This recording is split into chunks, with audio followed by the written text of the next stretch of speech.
നമസ്കാരം, TCV prime ന്യൂസിലേക്ക് സ്വാഗതം. ആദ്യം പ്രധാന വാർത്തകൾ. മലപ്പുറത്ത് മുഴുവൻ A+ കിട്ടിയവർക്ക് പോലും +1 ഇഷ്ടവിഷയത്തിന് സീറ്റ് ലഭിക്കില്ല. എല്ലാവർക്കും സീറ്റ് കിട്ടുമെന്ന മന്ത്രിയുടെ വാദം പൊളിയുന്നു. രണ്ടാം ഘട്ട അലോട്ട്മെന്റ് പൂർത്തിയാകുമ്പോഴും 36,542 വിദ്യാർത്ഥികൾ ഇപ്പോഴും സീറ്റ് കിട്ടാതെ പുറത്ത്. നവംബർ 1 സ്കൂളുകൾ തുറക്കുന്നതുമായി ബന്ധപ്പെട്ട കുറുക്കോളി മൊയ്തീൻ MLA അധ്യക്ഷതയിൽ ആസൂത്രണ യോഗം വിളിച്ചു ചേർത്തു. സംസ്ഥാനത്ത് ഇന്നും ഒറ്റപ്പെട്ട ശക്തമായ മഴയ്ക്ക് സാധ്യത. പത്തനംതിട്ട, ആലപ്പുഴ, കോട്ടയം, ഇടുക്കി ജില്ലകളിൽ നിന്ന് യെല്ലോ അലർട്ട് പ്രഖ്യാപിച്ചു. ഞായറാഴ്ച 4 ജില്ലകളിലും യെല്ലോ അലർട്ട്. സംസ്ഥാനത്ത് പച്ചക്കറി വില പിടിവിട്ട് കുതിക്കുന്നു. സവോളയ്ക്കും തക്കാളിക്കും ഒരാഴ്ചയ്ക്കിടെ ഇരട്ടിയിലധികമാണ് വില വർദ്ധിച്ചത്. സംസ്ഥാനത്ത് നിന്ന് 9,470 പേർക്ക് കോവിഡ് സ്ഥിരീകരിച്ചു. ജില്ലയിൽ ശനിയാഴ്ച 8.30% ടെസ്റ്റ് പോസിറ്റീവ് നിരക്കോടെ 660 പേർക്ക് കോവിഡ് സ്ഥിരീകരിച്ചു.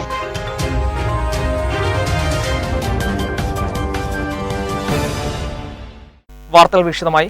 മലപ്പുറത്ത് മുഴുവൻ A+ കിട്ടിയവർക്ക് പോലും +1 ഇഷ്ടവിഷയത്തിന് സീറ്റ് ലഭിക്കില്ല. എല്ലാവർക്കും സീറ്റ് കിട്ടുമെന്ന മന്ത്രിയുടെ വാദം പൊളിയുന്നു. രണ്ടാം ഘട്ട അലോട്ട്മെന്റ് പൂർത്തിയാകുമ്പോഴും 36,542 വിദ്യാർത്ഥികൾ ഇപ്പോഴും സീറ്റ് കിട്ടാതെ പുറത്താണ്. ജില്ലയിൽ ആകെ അവശേഷിക്കുന്നത് ഒരു മെറിറ്റ് സീറ്റ് മാത്രമാണ്. എല്ലാ വിദ്യാർത്ഥികൾക്കും +1 സീറ്റ് ലഭിക്കുമെന്നും മുഴുവൻ വിഷയങ്ങൾക്കും A+ വാങ്ങിയവർക്ക് ഇഷ്ടവിഷയം ലഭിക്കുമെന്നുമുള്ള വിദ്യാഭ്യാസ മന്ത്രിയുടെ വാദം പൊളിയുന്ന കണക്കുകളാണ് മലപ്പുറം ജില്ലയിൽ നിന്ന് പുറത്തുവരുന്നത്. +1 രണ്ടാം ഘട്ട അലോട്ട്മെന്റ് പൂർത്തിയാകുമ്പോഴും മുഴുവൻ വിഷയത്തിലും A+ നേടിയ വിദ്യാർത്ഥികൾ പോലും സീറ്റ് ലഭിക്കാതെ പുറത്തിരിക്കുകയാണ്. ആകെയുള്ള അപേക്ഷകരിൽ പകുതിയിലധികം പേരും ഇപ്പോഴും സീറ്റ് കിട്ടാതെ പുറത്താണ്. ജില്ലയിൽ ഇനി ആകെ അവശേഷിക്കുന്നത് ഒരു മെറിറ്റ് സീറ്റ് മാത്രവും. മലപ്പുറം ജില്ലയിൽ +1 പ്രവേശനത്തിന് അപേക്ഷ നൽകിയവർ 77,837 പേരാണ്. ആദ്യ അലോട്ട്മെന്റിൽ 30,822 പേർക്കായിരുന്നു അവസരം. രണ്ടാം അലോട്ട്മെന്റിൽ പ്രവേശനം ലഭിച്ചതാകട്ടെ 10,413 പേർക്കും. ഇനിയും സീറ്റ് കിട്ടാതെ പുറത്തു നിൽക്കുന്നവർ 36,542 പേരും. അതായത് ഈ വിദ്യാർത്ഥികളെല്ലാം ഇനി പണം കൊടുത്ത് പഠിക്കേണ്ട അവസ്ഥയാണ്. സെക്കൻഡ് അലോട്ട്മെന്റിൽ ഇപ്പോൾ കിട്ടിയിട്ടില്ല. ഫസ്റ്റിൽ എന്നുവെച്ചാൽ 18 ഓപ്ഷൻസും കൊടുത്തിരുന്നു. ഒക്കെ science, bio science, computer science ആയിരുന്നു. താലൂക്കുള്ള സ്കൂൾ വരെ കൊടുത്തു. ഇപ്രാവശ്യം 90% കിട്ടിയപ്പോൾ സെക്കൻഡ് അലോട്ട്മെൻറ്റിൽ കിട്ടും പ്രതീക്ഷിച്ചാണ്, അതും കിട്ടിയില്ല. അപ്പോൾ എന്താ പഠിച്ചതിനൊന്നൊരു വില ഇല്ലാതായി പോയി. സങ്കടമുണ്ട്. ഇനി സപ്ലിമെൻ്ററി അലോട്ട്മെൻറ്റ് വരാണ്ട്, അതിലെല്ലാം കിട്ടുമെന്ന് പ്രതീക്ഷിക്കുന്നു. അതിലും കിട്ടിയ പിന്നെ മാനേജ്മെൻറ്റ് സീറ്റ് മാത്രമേ പ്രതീക്ഷയുള്ളൂ. സപ്ലിമെൻ്ററിലെങ്കിലും കിട്ടുമെന്ന് പ്രതീക്ഷയുണ്ട്.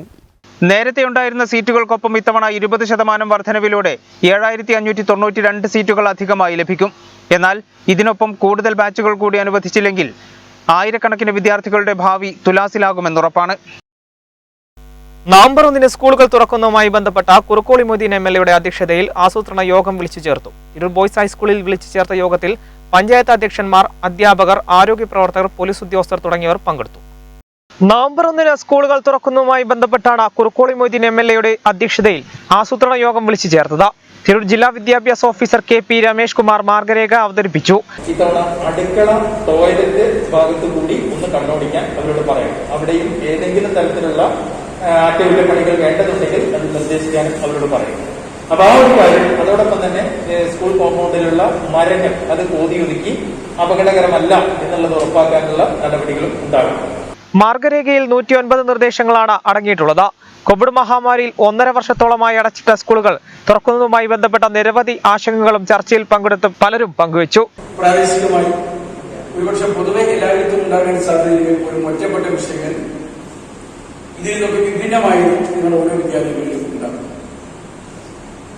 അത് ഇവിടെ ഒരുപക്ഷെ ഇപ്പോൾ നമുക്ക് നിങ്ങൾക്ക് ബോധ്യം വരാത്ത സംഗതികൾ ചിലപ്പോൾ സ്കൂൾ തുറക്കുമ്പോൾ ഉണ്ടായിരുന്നതേക്കും. അപ്പൊ അതുമായി ബന്ധപ്പെട്ട് വളരെയേറെ ശ്രദ്ധ നമുക്ക് ഈ കാര്യത്തിൽ ചെയ്തിട്ടുണ്ട്. ഇവിടെയുള്ള ഗ്രാമപഞ്ചായത്ത് ചെയർമാൻമാർ, അല്ലെങ്കിൽ പ്രസിഡന്റ്മാർ, അല്ലെങ്കിൽ വൈസ് പ്രസിഡന്റ്മാർ, മുനിസിപ്പൽ സ്റ്റാൻഡിംഗ് കമ്മിറ്റി ചെയർപേഴ്സൺ ഉൾപ്പെടെയുള്ള ആളുകൾ ഇവിടെ ഉണ്ട്. നമ്മുടെ വിദ്യാലയങ്ങൾ, നമ്മുടെ കീഴിലുള്ള വരുന്ന വിദ്യാലയങ്ങളിലെ സാഹചര്യങ്ങളെ കുറിച്ചുള്ള ഇതേപോലെയുള്ള ഒരു വിലയിരുത്തൽ, ഒരു മുന്നൊരുക്കവും വിലയിരുത്തലും ഇതേപോലെ ഈ November 1 Tirur circle inspector Jaleel Karthedath, ജില്ലാ പഞ്ചായത്ത് അംഗം ഫൈസൽ എടശ്ശേരി, തിരൂർ നഗരസഭാ ചെയർപേഴ്സൺ AP നസീമ, പഞ്ചായത്ത് പ്രസിഡന്റുമാരായ Naushad Nellancheri, P Pushpa, Zenobia, Suhrabi, Kuttippuram, MEO Surendran, Sunitha, AEO P Sunija, വിവിധ ക്ലസ്റ്റർ HM പ്രതിനിധികൾ തുടങ്ങിയവർ പങ്കെടുത്തു. സംസ്ഥാനത്ത് ഇന്നും ഒറ്റപ്പെട്ട ശക്തമായ മഴയ്ക്ക് സാധ്യത. പത്തനംതിട്ട, ആലപ്പുഴ, കോട്ടയം, ഇടുക്കി ജില്ലകളിൽ ഇന്ന് യെല്ലോ അലർട്ട് പ്രഖ്യാപിച്ചു. ഞായറാഴ്ച 4 ജില്ലകളിലും യെല്ലോ അലർട്ട് പ്രഖ്യാപിച്ചിട്ടുണ്ട്. ചൊവ്വാഴ്ച വരെ ശക്തമായ മഴ തുടരുമെന്ന് കാലാവസ്ഥാ നിരീക്ഷണ കേന്ദ്രം അറിയിച്ചു. ശക്തമായ മഴയ്ക്ക് സാധ്യത കൽപ്പിക്കപ്പെടുന്ന കേരളത്തിൽ ബുധനാഴ്ച വരെ തുടർച്ചയായ ദിവസങ്ങളിൽ മഴ ലഭിക്കുമെന്നാണ് കാലാവസ്ഥാ നിരീക്ഷണ കേന്ദ്രം പ്രവചിക്കുന്നത്. ശനിയാഴ്ച 10 ജില്ലകളിലാണ് യെല്ലോ അലർട്ട് പ്രഖ്യാപിച്ചിട്ടുള്ളത്. തിരുവനന്തപുരം, കൊല്ലം, പത്തനംതിട്ട, ആലപ്പുഴ, കോട്ടയം, എറണാകുളം, ഇടുക്കി, പാലക്കാട്, മലപ്പുറം, കോഴിക്കോട് എന്നിവിടങ്ങളിൽ യെല്ലോ അലർട്ടാണ്. തിങ്കൾ മുതൽ ബുധൻ വരെ കൊല്ലം, പത്തനംതിട്ട, ആലപ്പുഴ, കോട്ടയം, എറണാകുളം, ഇടുക്കി എന്നീ ജില്ലകളിൽ ഓറഞ്ച് അലർട്ടും പ്രഖ്യാപിച്ചിട്ടുണ്ട്. ശനി, ഞായർ ദിവസങ്ങളിൽ തിരുവനന്തപുരം, കൊല്ലം, പത്തനംതിട്ട, ആലപ്പുഴ, കോട്ടയം, എറണാകുളം, ഇടുക്കി, പാലക്കാട്, മലപ്പുറം, കോഴിക്കോട് ജില്ലകളിൽ യെല്ലോ അലർട്ടുണ്ട്. തിങ്കൾ, ചൊവ്വ, ബുധൻ ദിവസങ്ങളിൽ തിരുവനന്തപുരം, പാലക്കാട്, മലപ്പുറം, കോഴിക്കോട് ജില്ലകളിലും യെല്ലോ അലർട്ട് പ്രഖ്യാപിച്ചു. 24 മണിക്കൂറിൽ 115.6 മില്ലിമീറ്റർ മുതൽ 204.4 മില്ലിമീറ്റർ വരെ മഴ ലഭിക്കുമെന്നാണ് അതിശക്തമായ മഴ എന്നതുകൊണ്ട് ഉദ്ദേശിക്കുന്നത്. മഴ മുന്നറിയിപ്പിന്റെ പശ്ചാത്തലത്തിൽ വിവിധ ജില്ലകളിലുള്ളവരോട് ജാഗ്രത പാലിക്കാൻ നിർദ്ദേശിച്ചിട്ടുമുണ്ട്. കോട്ടക്കൽ ചെങ്കുവെട്ടിയിൽ റെസ്റ്റോറന്റിൽ ഭക്ഷണം കഴിക്കാനെത്തിയപ്പോൾ പാർക്ക് ചെയ്യാൻ ഏൽപ്പിച്ച കാറുമായി ഹോട്ടൽ സെക്യൂരിറ്റി ജീവനക്കാരൻ കടന്നുകളഞ്ഞു. മണിക്കൂറുകൾക്കകം കോഴിക്കോട് വെച്ച് പോലീസ് പിടികൂടി. വള്ളിക്കുന്ന് സ്വദേശി മുനീബാണ് പരപ്പിൽ ജംഗ്ഷനിൽ വെച്ച ചെമ്മങ്ങാട് പോലീസിന്റെ പിടിയിലായത്. കോട്ടക്കലിൽ കല്യാണ വസ്ത്രങ്ങൾ വാങ്ങാനെത്തിയ കുടുംബം കോട്ടക്കൽ ചെങ്കുവെട്ടിയിലെ റെസ്റ്റോറന്റിൽ ഭക്ഷണം കഴിക്കാനെത്തിയപ്പോഴാണ് പാർക്ക് ചെയ്യാൻ ഏൽപ്പിച്ച കാറുമായി ഹോട്ടൽ സെക്യൂരിറ്റി ജീവനക്കാരൻ കടന്നുകളഞ്ഞത്. മണിക്കൂറുകൾക്കകം കോഴിക്കോട് വെച്ച് പോലീസ് പ്രതിയെ പിടികൂടി. വള്ളിക്കുന്ന് സ്വദേശി മുനീബ് ആണ് പരപ്പിൽ ജംഗ്ഷനിൽ വെച്ച ചെമ്മങ്ങാട് പോലീസിന്റെ പിടിയിലായത്. കുടുംബം ഭക്ഷണം കഴിക്കാൻ റെസ്റ്റോറന്റിലെത്തി കാർ പാർക്ക് ചെയ്യാൻ താക്കോൽ സെക്യൂരിറ്റി ജീവനക്കാരനായ മുനീബിനെ കൈമാറി. ഭക്ഷണം കഴിച്ച ശേഷം തിരികെ എത്തിയപ്പോൾ കാർ കാണാനില്ലെന്ന് മനസ്സിലാക്കിയത്. തുടർന്ന് CCTV ദൃശ്യങ്ങൾ പരിശോധിച്ചപ്പോഴാണ് കാർ സെക്യൂരിറ്റി ജീവനക്കാരൻ കൊണ്ടുപോയതെന്ന് മനസ്സിലായത്. ഉടൻ ഉടമ കോട്ടക്കൽ പോലീസിൽ പരാതി നൽകി. കോട്ടക്കൽ പോലീസ് വിവരം കോഴിക്കോട് പോലീസിനെ കൈമാറി. കാറുമായി കടന്ന മുനീബ് കോഴിക്കോട് ഭാഗത്തേക്കാണ് കടന്നത്. അമിത വേഗതയിൽ വന്ന കാർ ചെമ്മങ്ങാട് SI AK കുമാറിന്റെ നേതൃത്വത്തിലുള്ള പെട്രോളിംഗ് സംഘം ശ്രദ്ധിച്ചു. വെട്ടിച്ചുപോയ കാറിനെ പിന്തുടർന്ന പോലീസ് സംഘം പരപ്പിൽ ജംഗ്ഷനിൽ വെച്ച കാർ തടഞ്ഞു. ചോദ്യം ചെയ്യലിൽ പരിങ്ങിയ മുനീബ് കാറിൽ നിന്നും ഇറങ്ങിയോടാൻ ശ്രമിച്ചെങ്കിലും പോലീസ് പിടികൂടി. കാറിന്റെ നമ്പർ പരിശോധിച്ച ഉടമയെ ഫോണിൽ വിളിച്ചപ്പോഴാണ് നടന്ന സംഭവങ്ങൾ അറിയുന്നത്. ഇനിയൊരു ഇടവേള. വാർത്തകൾ തുടരുന്നു. സംസ്ഥാനത്ത് പച്ചക്കറി വില പിടിവിട്ട് കുതിക്കുന്നു. സവോളയ്ക്കും തക്കാളിക്കും ഒരാഴ്ചക്കിടെ ഇരട്ടിലധികമാണ് വില വർദ്ധിച്ചത്. വിളനാശവും ലോറി വാടക കൂടിയതും വിലക്കയറ്റത്തിന് കാരണമായതായി വ്യാപാരികൾ പറയുന്നു. വിളനാശവും ലോറി വാടക കൂടിയതും വിലക്കയറ്റത്തിന് കാരണമായതായി വ്യാപാരികൾ പറയുന്നത്. ഒരാഴ്ച മുൻപ് 20 രൂപയായിരുന്ന സവോള വില മൊത്ത വിപണിയിൽ 38 കടന്നു. ചില്ലറ വിപണിയിൽ എത്തുമ്പോൾ 45 മുകളിലാണ് വില. തക്കാളിക്ക് ഒരാഴ്ച കൊണ്ട് 16 രൂപ കൂടി 32 ആയി. കടകളിലെത്തുമ്പോൾ 40 മുതൽ 42 വരെയുമുണ്ട്. മുരിങ്ങക്കായുടെ വില 20 രൂപയോളം കൂടി. പയറിനും ബീൻസിനും ക്യാരറ്റിനുമെല്ലാം വില കൂടിയിട്ടുണ്ട്. ഇതോടെ സാധാരണക്കാരന്റെ കുടുംബ ബജറ്റ് താളം തെറ്റുന്ന അവസ്ഥയിലാണ്. പച്ചമുളകിനും വെള്ളരിക്കും മത്തങ്ങയ്ക്കുമൊക്കെയാണ് കാര്യമായി വില വർദ്ധിക്കാത്ത. വരും ദിവസങ്ങളിലും വില വർദ്ധിക്കാൻ തന്നെയാണ് സാധ്യതയെന്ന് വ്യാപാരികൾ പറയുന്നു. പ്രധാനമന്ത്രി നരേന്ദ്രമോദി ഭരണാധികാരിയായി 20 വർഷം തികയുന്നതിന്റെ ഭാഗമായി യുവമോർച്ച തിരൂർ മണ്ഡലം കമ്മിറ്റി ചിത്രപ്രദർശനം സംഘടിപ്പിച്ചു. സംസ്ഥാന സെക്രട്ടറി ഗീതു കൃഷ്ണൻ ഉദ്ഘാടനം ചെയ്തു. പ്രധാനമന്ത്രി നരേന്ദ്രമോദി ഭരണാധികാരിയായി 20 വർഷം തികയുന്നതിന്റെ ഭാഗമായാണ് യുവമോർച്ച തിരൂർ മണ്ഡലം കമ്മിറ്റിയുടെ നേതൃത്വത്തിൽ തിരൂരിൽ മോദിയുടെ ജീവിതം സംബന്ധിച്ച ചിത്രപ്രദർശനം സംഘടിപ്പിച്ചത്. യുവമോർച്ച സംസ്ഥാന സെക്രട്ടറി ഋതുകൃഷ്ണൻ ഉദ്ഘാടനം ചെയ്തു. ഇവിടെ കൃഷി ചെയ്യാൻ പോലും സാധിക്കാത്ത തരിശായി കിടന്ന ഭൂമിയിലേക്കൊക്കെ ജലം എത്തിക്കുന്നതിന് വേണ്ടിയിട്ട് നർമ്മദയിൽ നടത്തിയിട്ടുള്ള ലോകത്തിലെ ഏറ്റവും വലിയ വാട്ടർ കിറ്റ്. നമുക്കറിയാം, നർമ്മദ ബചാവോ ആന്തോളനൊക്കെ രാജ്യത്ത് കൊടുമ്പിരി കൊള്ളുമ്പോഴും അതിനെയൊന്നും കൂസാതെ ഗുജറാത്തിലെ ജനങ്ങളുടെ അവരുടെ നിത്യവൃത്തിക്ക് ആവശ്യമായിട്ടുള്ള ജലം, അവരുടെ കൃഷിയിടങ്ങൾക്ക് ആവശ്യമായ ജലം എത്തിക്കുന്നതിന് വേണ്ടി ആ നദിയിൽ നിന്ന് ഗുജറാത്തിലെ എല്ലാ പ്രദേശങ്ങളിലേക്കും ജലം എത്തിക്കുന്നതിനുള്ള ആ പദ്ധതിയുമായി ഉറച്ചു മുന്നോട്ട് പോവുകയും ആ സംസ്ഥാനത്തെ ഏറ്റവും ജനപ്രിയനായ നേതാവാവുകയും അവിടെ നിന്ന് ഈ രാജ്യത്തെ ഏറ്റവും ജനപ്രിയനായ നേതാവാവുകയും ഈ ലോകത്ത് തന്നെ ഏറ്റവും ജനപ്രിയനായിട്ടുള്ള നേതാവാവുകയും ചെയ്ത നരേന്ദ്രമോദി, ആ നരേന്ദ്രമോദി നേതൃത്വം നൽകുന്ന ഭാരതത്തിന്റെ ഗവൺമെന്റ്.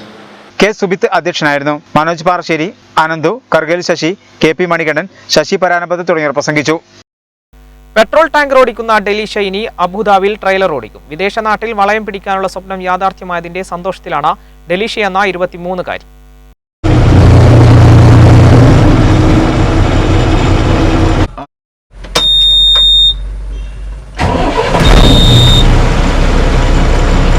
കേരള കേരളത്തിൽ ഹസാർഡ് ലൈസൻസ് സ്വന്തമാക്കിയ ആദ്യത്തെ വനിതയായിരുന്നു തൃശൂർ സ്വദേശിനി ഡെലീഷ എന്ന 23-കാരി. തന്റെ എക്കാലത്തെയും ഏറ്റവും വലിയ സ്വപ്നത്തെക്കുറിച്ച് മുൻപ് ഡെലീഷ പറഞ്ഞത് വിദേശ മണ്ണിൽ വാഹനം ഓടിക്കുക എന്നതായിരുന്നു. ഈ സ്വപ്നമിത ഒടുവിൽ പൂവണിഞ്ഞിരിക്കുന്നു.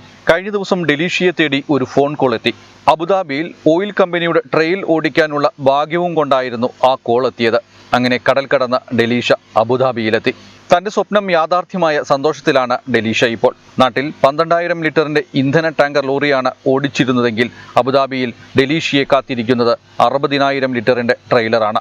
ദൈവത്തിന്റെ സ്വന്തം നാട്ടിൽ നിന്നും കടൽ കടന്ന് ഡെലീഷ ഇനി അറബി നാട്ടിൽ വളയം തിരിക്കും. കാനഡയിൽ വോൾവോ ബസ് ലൈസൻസ് എടുത്ത് ഓടിക്കണം എന്നതായിരുന്നു ഡെലീഷയുടെ സ്വപ്നം. അർഹിക്കുന്ന മൂല്യം നൽകുന്നവരാണ് കാനഡക്കാർ എന്നും അതുകൊണ്ടാണ് അവിടെ പോയി വാഹനം ഓടിക്കാൻ ആഗ്രഹമെന്നും ഡെലീഷ പറഞ്ഞിരുന്നു. സ്വപ്നങ്ങൾ കാണാൻ മാത്രമുള്ളതല്ല, സാക്ഷാത്കരിക്കാനുള്ളതാണെന്ന് ഡെലീഷയുടെ ജീവിതം നമ്മെ ഓർമ്മപ്പെടുത്തുന്നു. തൃശൂർ സ്വദേശിനിയായ ഡെലീഷ പെട്രോൾ ടാങ്കർ ഡ്രൈവറാണ്. സ്ത്രീകൾ അധികം കടന്നുവരാത്ത വളരെയധികം ഉത്തരവാദിത്തമുള്ള ജോലിയിൽ ചെറിയ പ്രായത്തിൽ തന്നെ പ്രവേശിച്ച ഡെലീഷയുടെ ആത്മധൈര്യവും നിശ്ചയദാർഢ്യവുമാണ് പുതിയ വഴിത്തിരിവിലൂടെ വെളിവാകുന്നത്. ഭിന്നശേഷി കുട്ടികൾക്കായി രക്ഷിതാക്കൾ ചേർന്നൊരുക്കിയ കായിക അഭ്യാസത്തിന് തുടക്കമായി. തിരൂർ പയ്യനങ്ങാടി ഫുട്ബോൾ ടർഫിലാണ് കായിക പരിശീലനത്തിന് തുടക്കമായത്.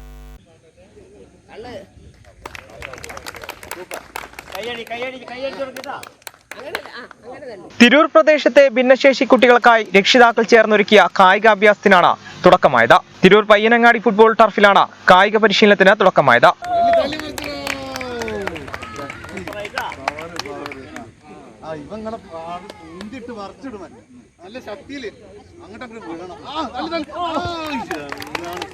ആഴ്ചയിൽ ഒരു ദിവസം പരിശീലനം സംഘടിപ്പിക്കാനാണ് തീരുമാനം. കൊറോണ കാരണം 1.5 വർഷമായി വീട്ടിലിരുന്ന ബോറടിച്ച ഭിന്നശേഷിക്കാർക്കായാണ് പരിശീലനം സംഘടിപ്പിക്കുന്നത്. കോച്ച് സിറാജാണ് പരിശീലനത്തിന് നേതൃത്വം നൽകുന്നത്.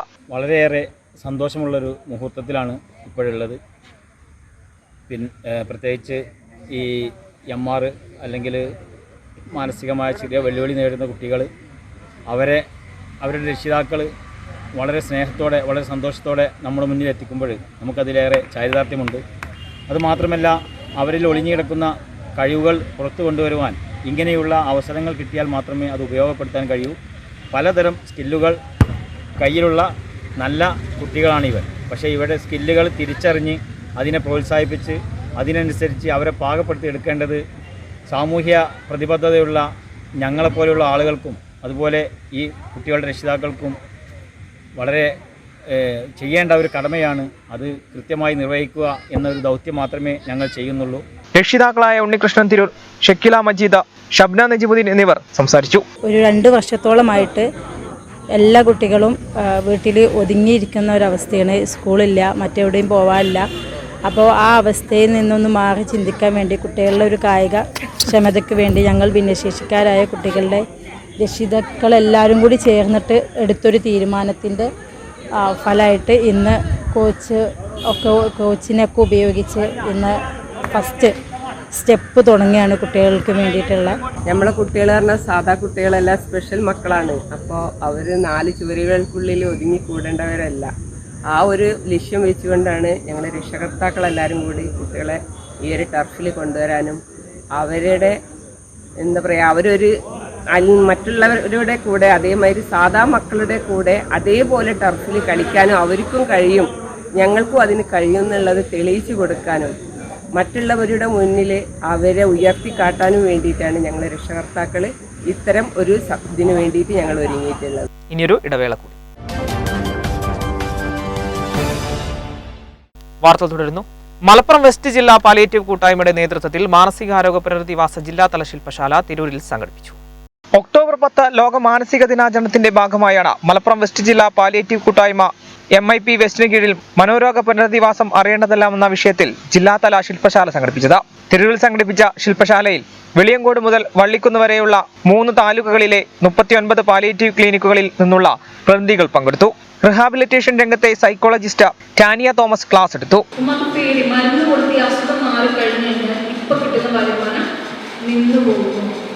ഇവിടെ നമുക്ക് ആ ഉമ്മാനെ മാറ്റിയെടുക്കുക എന്ന് പറയുന്നത് വലിയൊരു ചലഞ്ചാണ്. നമ്മൾ നേരിടാൻ പോകുന്ന ഒരു വലിയ ചലഞ്ചാണ്. കാരണം നമ്മൾ എന്ത് ചെയ്യണം, ഉമ്മാക്കൊരു ഉറപ്പ്, ഉമ്മാക്ക് വിശ്വാസം വരണം, ഇല്ല ഇവരെൻ്റെ ഒപ്പം ഉണ്ട്, ഒരു ദിവസം ഇവിടെ ആരും കിട്ടാണ്ടിരിക്കില്ല, എൻ്റെ കുട്ടികളെ വിശപ്പ് മാറാണ്ടിരിക്കില്ല എന്നൊരു ഉറപ്പ് നമ്മൾ സത്യം അവിടെ കൊടുക്കേണ്ടിയുണ്ട്. എന്നാലും ഉമ്മ മരുന്ന് കൊടുത്ത് തുടങ്ങുന്നു. അപ്പം നമ്മൾ കാണുന്ന ഓരോ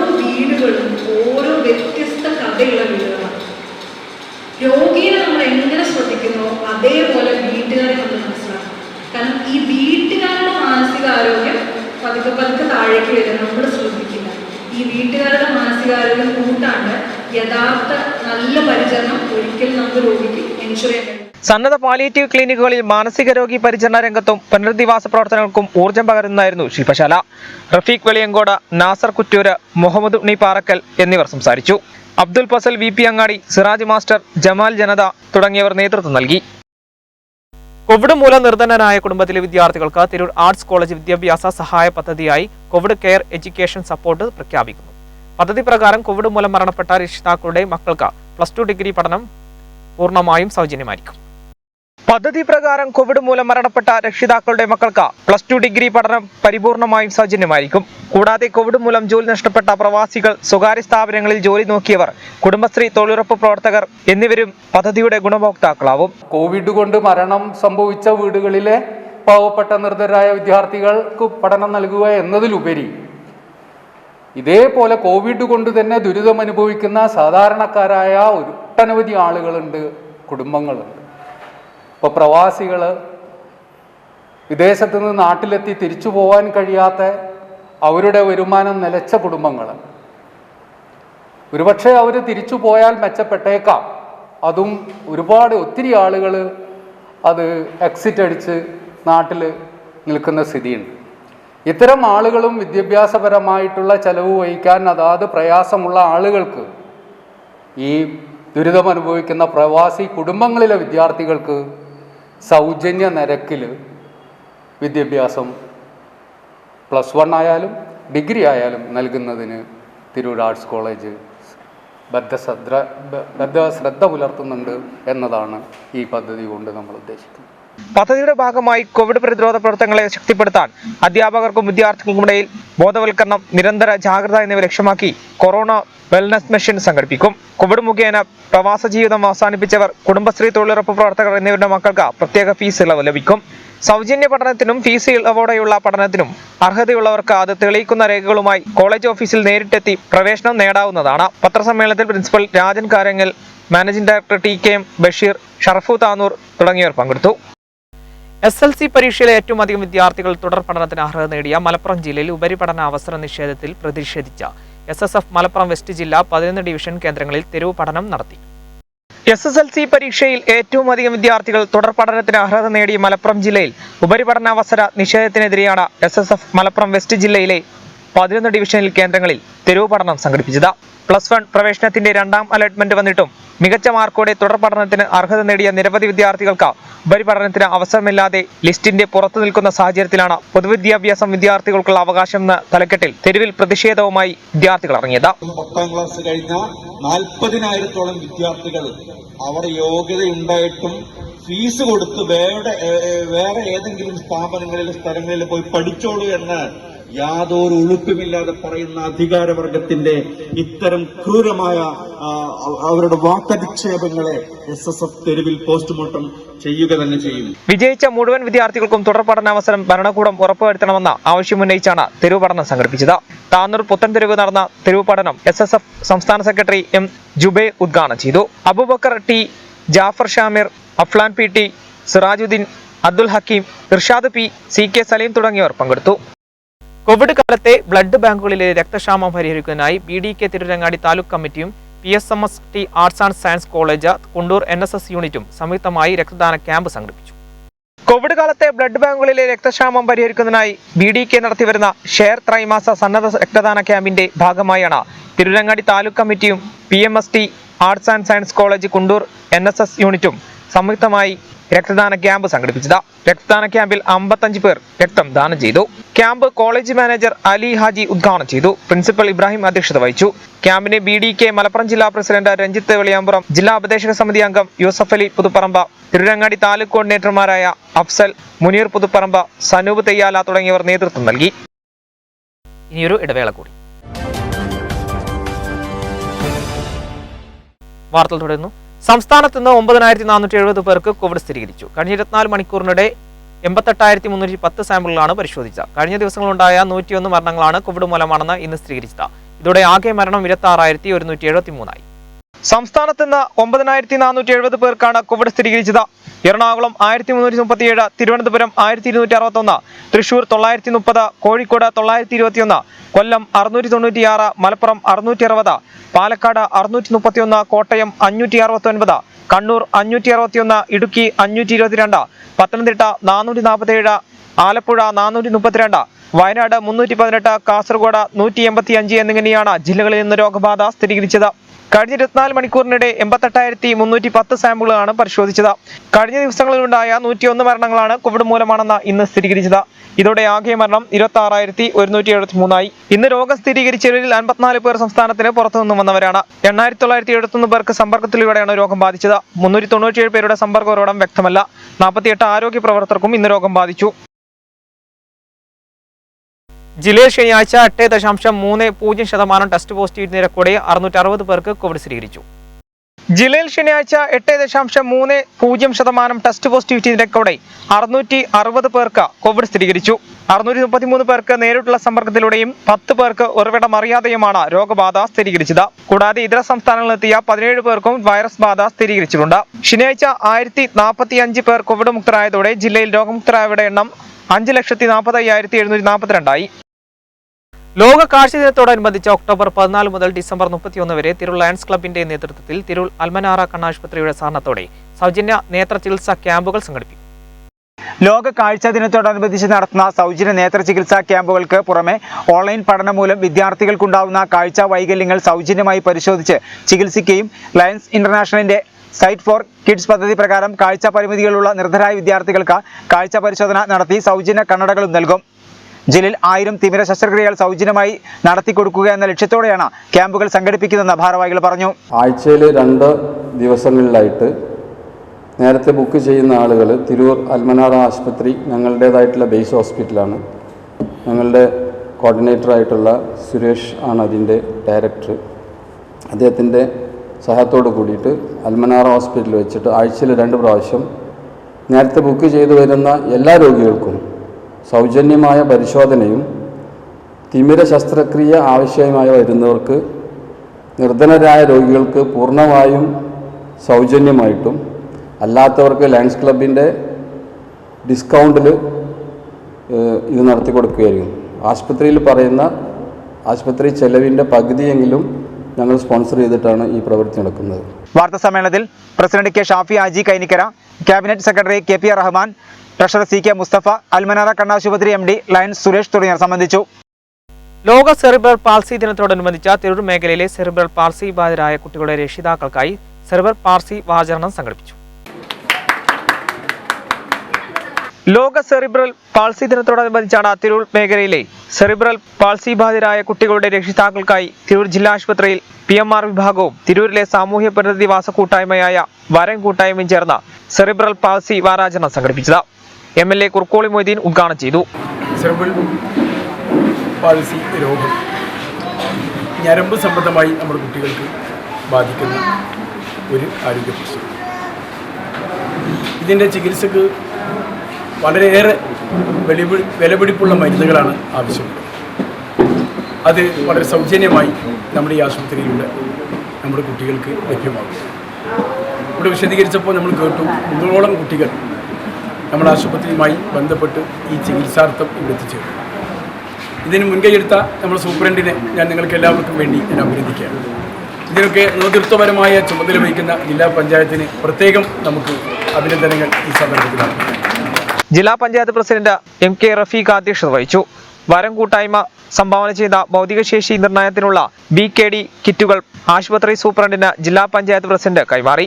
തിരൂർ ജില്ലാ ആശുപത്രിയിലെ സെറിബ്രൽ പാൾസി ബാധിതർക്കായുള്ള തെറാപ്പിസ്റ്റ് സേവനം അടക്കമുള്ള സൗകര്യങ്ങൾ HMC അനുഭാവപൂർവ്വം പരിഗണിക്കുമെന്ന് ജില്ലാ പഞ്ചായത്ത് പ്രസിഡന്റ് MK റഫീഖ് അറിയിച്ചു. സെറിബ്രൽ പാൾസി ബാധിതരായ കുട്ടികളുടെ രക്ഷിതാക്കൾക്കായി വിവിധ വിഷയങ്ങളിൽ ക്ലാസുകൾ നടന്നു. അബുദാബി ഫ്രണ്ട്സ് ഓഫ് KMCCയുടെ നേതൃത്വത്തിൽ SLC+2 പരീക്ഷകളിൽ ഉന്നത വിജയം നേടിയ പ്രതിഭകളെ ആദരിച്ചു. ചടങ്ങ് കുർക്കോളി മൊയ്തീൻ MLA ഉദ്ഘാടനം ചെയ്തു. അബുദാബി ഫ്രണ്ട്സ് ഓഫ് KMCCയുടെ നേതൃത്വത്തിൽ SLC+2 പരീക്ഷകളിൽ ഉന്നത വിജയം നേടിയ പ്രതിഭകളെ ആദരിച്ചു. ചടങ്ങ് കുർക്കോളി മൊയ്തീൻ MLA ഉദ്ഘാടനം ചെയ്തു.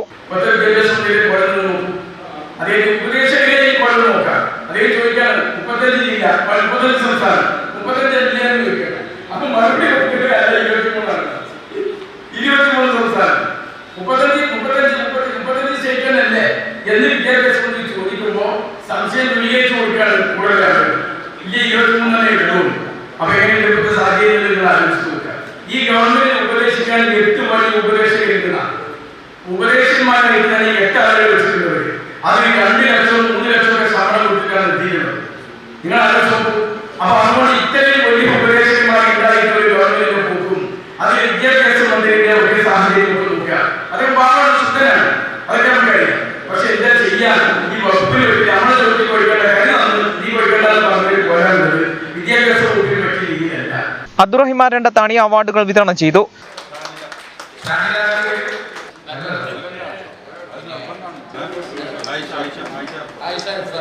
മൊയ്തു എടയൂർ അധ്യക്ഷത വഹിച്ചു. Vettamalikoya, Ibrahim Haji, Azeez Kaliyadan, Hamza Haji Marakkara, കളപ്പാട്ടിൽ Abdu Haji, AK Saithalavikutty, KK Hamsakutty, Azeez Muhammad, MP Moideen, TE Wahab, PV സമദ, Muhammad കുട്ടി കണ്ടാത്ത എന്നിവർ സംബന്ധിച്ചു. പ്രധാന വാർത്തകൾ ഒരിക്കൽ കൂടി. മലപ്പുറത്ത് മുഴുവൻ A+ കിട്ടിയവർക്ക് പോലും +1 ഇഷ്ടവിഷയത്തിന് സീറ്റ് ലഭിക്കില്ല. എല്ലാവർക്കും സീറ്റ് കിട്ടുമെന്ന മന്ത്രിയുടെ വാദം പൊളിയുന്നു. 2ാം ഘട്ട അലോട്ട്മെന്റ് പൂർത്തിയാകുമ്പോഴും 36,542 വിദ്യാർത്ഥികൾ ഇപ്പോഴും സീറ്റ് കിട്ടാതെ പുറത്ത്. നവംബർ 1 സ്കൂളുകൾ തുറക്കുന്നതുമായി ബന്ധപ്പെട്ട കുറുക്കോളി മൊയ്തീൻ MLA അധ്യക്ഷതയിൽ ആസൂത്രണ യോഗം വിളിച്ചു ചേർത്തു. സംസ്ഥാനത്ത് ഇന്നും ഒറ്റപ്പെട്ട ശക്തമായ മഴയ്ക്ക് സാധ്യത. പത്തനംതിട്ട, ആലപ്പുഴ, കോട്ടയം, ഇടുക്കി ജില്ലകളിൽ നിന്ന് യെല്ലോ അലർട്ട് പ്രഖ്യാപിച്ചു. ഞായറാഴ്ച 4 ജില്ലകളിലും യെല്ലോ അലർട്ട്. സംസ്ഥാനത്ത് പച്ചക്കറി വില പിടിവിട്ട് കുതിക്കുന്നു. സവോളയ്ക്കും തക്കാളിക്കും ഒരാഴ്ചയ്ക്കിടെ ഇരട്ടിയിലധികമാണ് വില വർദ്ധിച്ചത്. സംസ്ഥാനത്ത് നിന്ന് 9,470 പേർക്ക് കോവിഡ് സ്ഥിരീകരിച്ചു. ജില്ലയിൽ ശനിയാഴ്ച 8.30% ടെസ്റ്റ് പോസിറ്റീവ് നിരക്കോടെ 660 പേർക്ക് കോവിഡ് സ്ഥിരീകരിച്ചു.